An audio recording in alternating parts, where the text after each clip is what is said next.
안녕하세요. 사연을 시작하기에 앞서 구독과 좋아요 부탁드려요.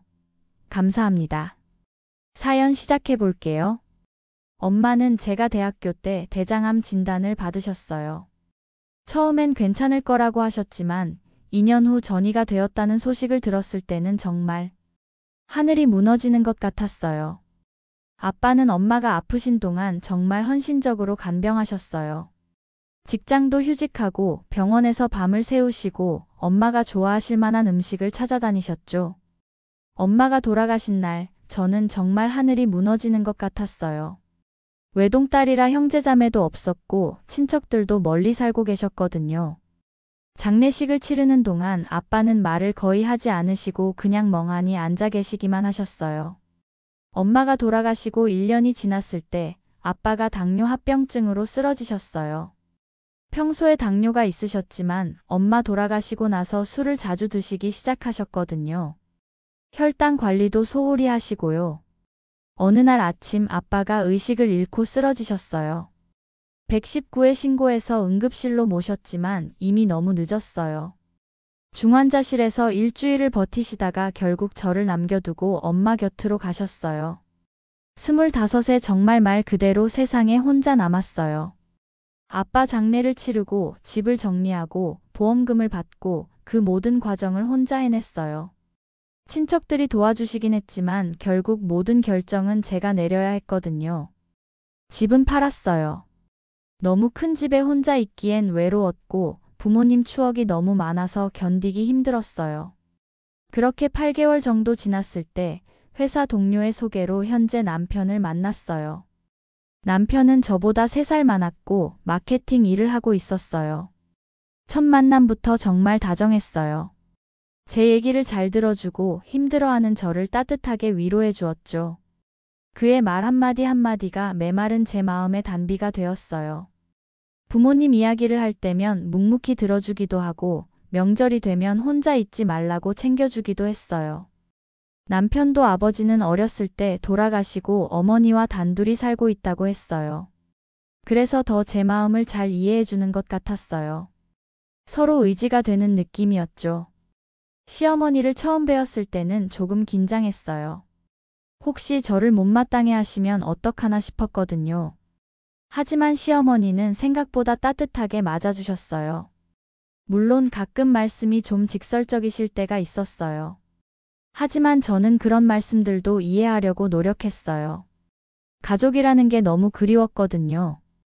연애한 지 1년 반 정도 되었을 때 자연스럽게 결혼 이야기가 나왔어요. 사실 제가 더 적극적이었던 것 같아요. 혼자 있는 게 너무 외로웠고 남편과 함께라면 다시 안정적인 가정을 꾸릴 수 있을 거라는 생각이 들었거든요. 결혼 준비도 다 제가 해야 했어요. 신혼집도 구해야 했는데 남편과 상의해서 서울에 있는 오피스텔을 전세로 얻기로 했어요. 사실 신혼집을 얻으면서 아빠가 남겨준 보험금을 보탤까 고민을 많이 했었어요. 그런데 작은 아빠가 그 돈은 건들지 말고 가지고 있으라고 하시더라고요. 사람 일이라는 게 어떻게 될지 모르는데 그 돈은 아빠가 남겨준 거니까 오롯이 저를 위해 남겨두라고요. 그래서 저는 보험금은 더 이상 생각하지 않기로 했어요. 그리고 모아둔 돈으로 남편과 반반씩 보태서 대출을 껴서 신혼집을 구했어요. 결혼식은 소박하게 했어요. 그래도 정말 행복한 하루였어요. 드디어 다시 가족이 생겼다는 생각에 눈물이 날 정도로 기뻤어요. 신혼여행에서 돌아와 신혼집에 정착했어요. 가구도 새로 사고 생활용품도 갖춰 나가면서 정말 새 출발한다는 기분이었어요. 시어머니께서도 가끔 반찬을 해서 갖다 주시고 저도 시어머니 생신이나 명절에는 꼬박꼬박 챙겨드렸어요. 결혼 생활 초기에는 정말 행복했어요. 출근할 때 서로 인사하고 퇴근하면 오늘 어땠는지 물어보고 주말에는 같이 마트도 가고 영화도 보고 이런 평범한 일상이 너무 소중했어요. 하지만 결혼하고 2달 정도 지났을 때 시어머니께서 갑자기 큰 소식을 알려주셨어요. 서울의 작은 구축 아파트를 샀다는 거였어요. 처음에는 정말 기뻤어요. 시어머니가 좋은 투자를 하신 것 같아서요. 그동안 경기도 소도시에 있는 연립주택에서 사셨는데 서울에 집을 사셨다니 대단하다고 생각했어요. 시세보다 조금 싸게 나온 것 같아서 바로 계약했다고 하셨어요. 사실 시어머니가 그런 곳에 집을 사실 수 있을 정도로 여유가 있으신 줄 몰랐어요. 그런데 며칠 후 제 첫 월급날이 되었을 때 남편이 갑자기 이상한 말을 하기 시작했어요. 월급이 나왔냐고 물어보더니 앞으로 돈 관리는 자기가 하겠다고 하면서요. 갑자기 무슨 소리인지 몰라서 당황했어요. 원래는 각자 용돈을 정해서 쓰고 공통 비용만 함께 부담하기로 했거든요. 왜 갑자기 그런 말을 하는지 물어봤더니 시어머니 집 산 거 알고 있냐면서 우리가 대출금 갚아드리기로 했으니까 돈을 보내줘야 한다는 거였어요. 엄마 집 산 거 알고 있지? 우리가 대출금 갚아드리기로 했으니까 매달 보내줘야 해. 순간 귀를 의심했어요. 무슨 소리인지 이해가 안 됐거든요. 시어머니가 집 사신 건데 우리가 왜 대출금을 갚아드려야 하는지 물어봤더니 당연한 거 아니냐고 하더라고요. 어차피 시어머니 돌아가시면 그 집도 다 우리 거라면서 그러니까 우리가 대출금 갚아드리는 게 맞다고 하는 거였어요.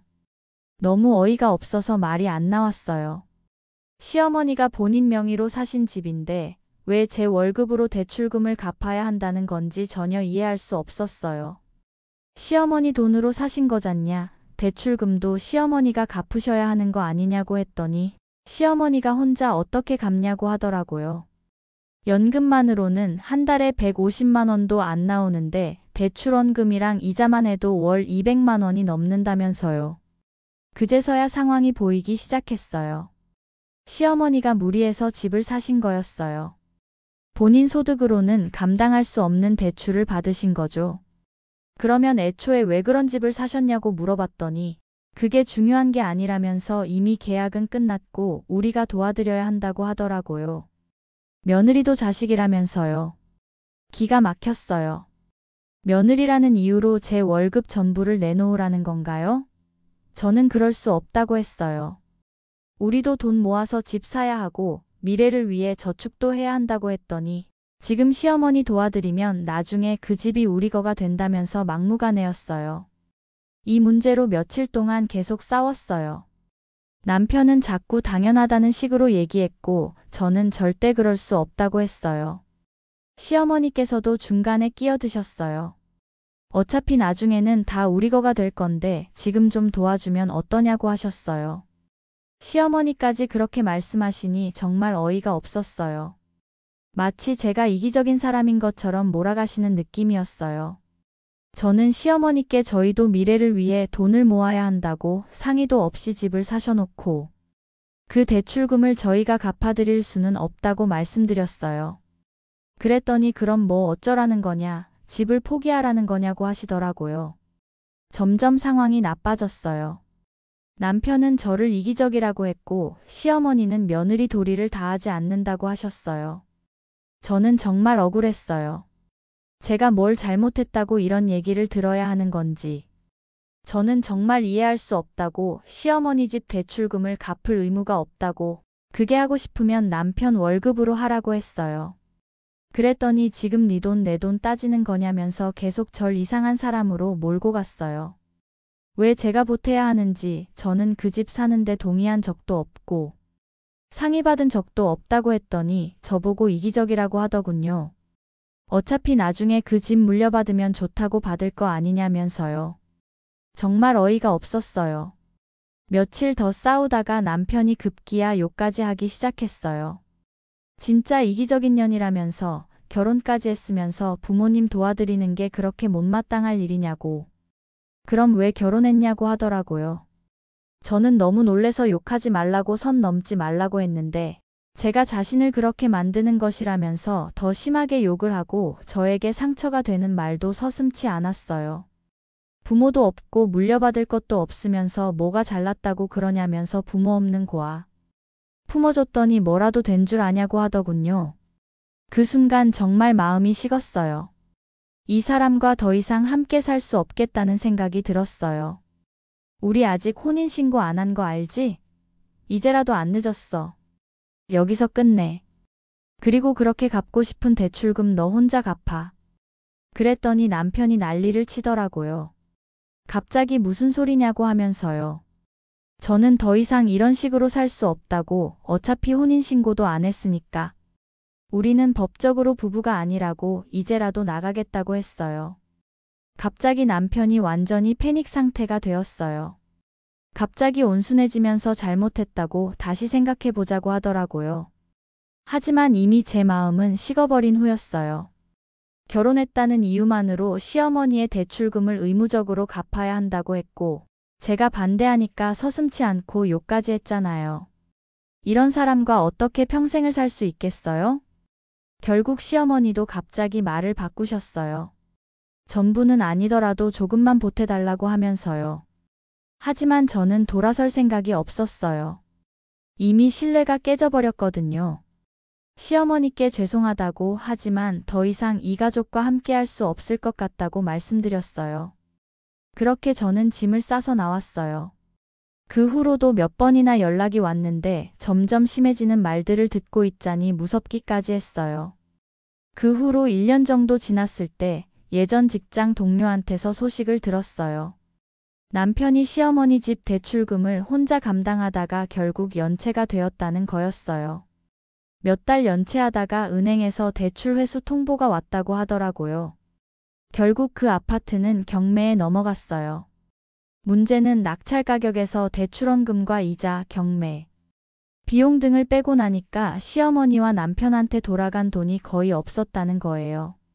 오히려 부족분이 생겨서 추가로 갚아야 할 돈이 생겼다고 하더라고요.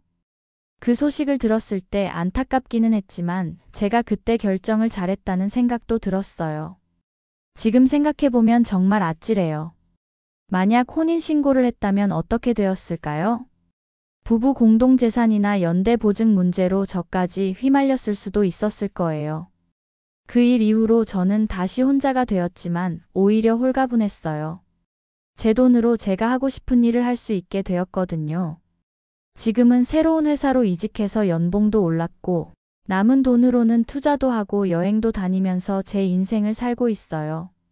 솔직히 외롭긴 하지만 그때처럼 억지로 가족을 만들려고 하지는 않을 거예요. 진정한 가족은 서로를 이용하는 관계가 아니라 진심으로 서로를 아끼고 배려하는 관계라는 걸 깨달았어요. 최근에 들은 소식으로는 남편이 부업을 시작했다고 해요. 주말에 배달 일을 하면서 추가 수입을 만들고 있다고 하더라고요. 요즘 제 주변 친구들이 결혼 이야기를 할 때마다 이 경험을 떠올려요.